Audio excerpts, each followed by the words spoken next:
Американскиот претседател Трамп вели дека неговиот директор на националното разузнавање погрешил во врска со нуклеарната програма на Иран.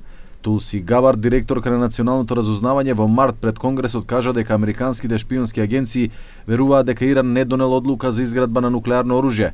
Во разговор со новинарите по слетувањето во Њу Џерси, Трамп беше прашан за таа проценка и одговори. What intelligence do you have that Iran is building a nuclear weapon? Your intelligence community has said they have no evidence that they are at this point. Well, then my intelligence community is wrong.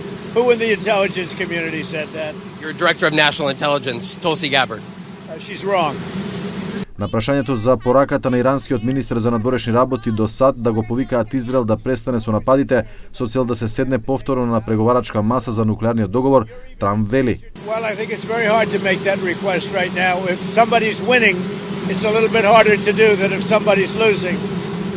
But we're ready, willing and able, and we've been speaking to Iran and we'll see what happens. Пред 2 дена излегува информација, самиот Трамп потврди дека САД размислуваат да го нападнат Иран. Наводно планот е одобрен, но се уште нема зелено светло од Трамп за извршување на било каков напад. Но некои американски медиуми објавија дека Трамп донел одлука да не го напаѓа Иран се додека иранската војска не нападне директно американски објекти или американски државјани.